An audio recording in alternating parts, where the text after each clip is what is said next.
Força Tarefa da Lava Jato em São Paulo apresentou as alegações finais do Ministério Público Federal na ação penal em que o ex-diretor de engenharia da Dersa, Paulo Vieira de Souza, e mais 4 pessoas respondem pelo desvio de mais de 7 milhões de reais que deveriam ter sido aplicados na indenização de moradores impactados pelas obras do entorno do trecho sul do Rodoanel e da ampliação da Avenida Jacú-Pêssego. No documento, o Ministério Público requeriu a condenação de 4 dos 5 réus e que Souza receba apenas pelos seus crimes em patamar próximo ou equivalente ao máximo. O ex-diretor da Dersa é apontado pela Força Tarefa como líder do esquema e acusado pelos crimes de peculato, desvio de recursos públicos, inserção de dados falsos em sistemas de informação e formação de quadrilha. Souza está envolvido nos 3 fatos criminosos descritos na denúncia e, portanto, cometeu cada um dos delitos de que é acusado por 3 vezes. Se condenado na forma pedida pelo Ministério Público, que ainda requereu o aumento de sua pena em 1/3 pelo fato de que ocupava cargo de direção na empresa, sua pena poderá superar 80 anos de prisão. O Ministério Público requereu ainda que sejam considerados como agravantes para Souza o fato de que ele organizou o esquema criminoso dentro da Dersa e violou deveres inerentes à função que ocupava.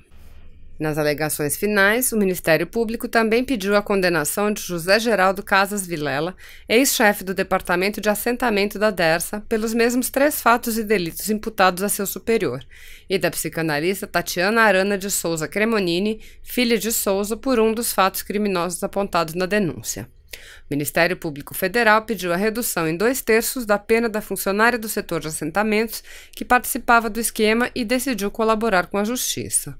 Na mesma peça, a Procuradoria pediu o perdão judicial para a irmã dessa funcionária da Dersa, que participou de um dos fatos apontados pela Força Tarefa na denúncia. Para a Lava Jato em São Paulo, essa pessoa foi envolvida pela irmã nos crimes e sua colaboração efetiva e voluntária com a investigação lhe garante o perdão previsto em lei. A Força Tarefa da Lava Jato em São Paulo manteve nos memoriais a mesma estrutura apontada na denúncia, que descreve 3 fatos criminosos distintos. O primeiro evento, descrito pelo Ministério Público, trata da inclusão de 6 empregadas da família de Paulo e de sua filha Tatiana no programa de reassentamento do trecho sul do Rodoanel Mário Covas. Entre as beneficiadas estão 3 babás da família, 2 domésticas e uma funcionária da empresa do genro de Paulo. Entre 2009 e 2011, a mando de Paulo, os nomes das 6 funcionárias foram incluídos como de supostas moradoras do traçado do Rodoanel, desalojadas pela obra. De 2009 e 2012, todas elas foram agraciadas com apartamentos da CDHU no valor de R$ 62 mil na época. Na Justiça Federal, a defesa de Souza tentou sustentar que as 6 empregadas da família de Souza moravam no Royal Park, localidade em São Bernardo do Campo, afetada pelo traçado do Rodoanel. Em depoimento judicial, 3 delas sequer souberam dizer o nome de uma rua ou de uma linha de ônibus que usavam para ir de lá ao trabalho ou apresentaram qualquer recibo de pagamento de aluguel. A auditoria realizada pela Dersa não encontrou qualquer documento que provasse que elas teriam direito ao benefício. Além de Souza e Tatiana, Vilela também participou deste fato criminoso, bem como a ex-funcionária da empresa pública que decidiu colaborar com a Justiça. O segundo fato narrado da denúncia trata dos desvios de apartamentos e indenizações nos anos de 2009 e 2010 para parentes e pessoas ligadas à ex-funcionária da Dersa, o que resultou no pagamento de indenizações no total de R$ 955 mil em valores sem juros e correção. Contudo, foi apurado que os familiares e pessoas ligadas a ela não receberam de fato qualquer indenização. A irmã da funcionária, que participava do esquema, foi constituída procuradora por 8 das 11 pessoas supostamente beneficiadas. Ela contou em depoimento perante a Justiça Federal que, em face desse poder, sacava o dinheiro das indenizações e os entregava a pessoas de confiança de Paulo Vieira de Souza.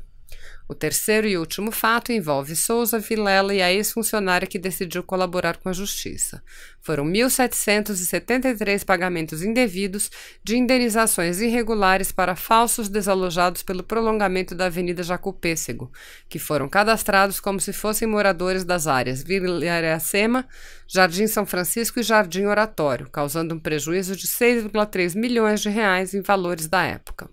Foram cadastradas irregularmente pouco mais de 1.500 pessoas no Jardim São Francisco, ao custo de 3,3 milhões. pouco mais de 200 pessoas na Vila Iracema, ao custo de R$ 2,7 milhões, e 9 pessoas no Jardim Oratório, ao custo de R$ 326 mil. Todos os valores foram atualizados.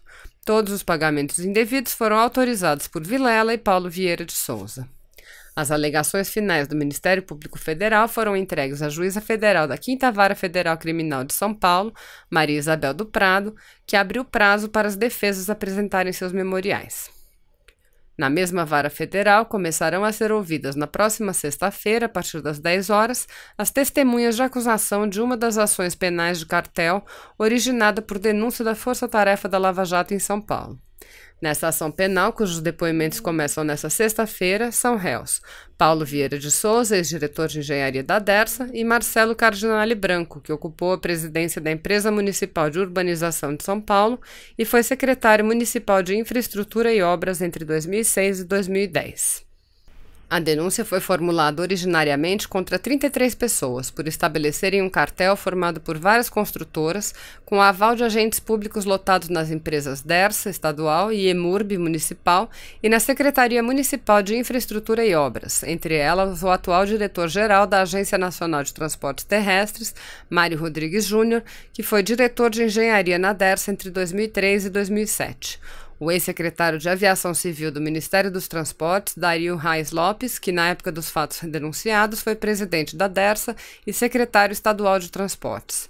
Na Justiça, a pedido do Ministério Público Federal, a denúncia foi desdobrada em 7 ações penais. Além dos 4 já citados, os demais acusados são 29 executivos e ou diretores de 14 construtoras: Camargo Correia, OAS, Constran, Construbase, Andrade Gutierrez, Galvão, Queiroz Galvão, Serveng, EIT, SA Paulista, CR Almeida, Delta, Incalço e Paulitec. O cartel, em atividade pelo menos desde 2004, mediante ajuste prévio firmado entre as construtoras e o poder público, eliminou totalmente a concorrência nas obras do trecho sul do Rodoanel e em 7 grandes obras do Programa de Desenvolvimento do Sistema Viário Metropolitano. Se você apoia Jair Bolsonaro, curta este vídeo. Manifeste a sua opinião e compartilhe para que a vontade do povo brasileiro seja conhecida. Inscreva-se no canal para ter acesso gratuito ao nosso conteúdo. Uma produção Folha Política.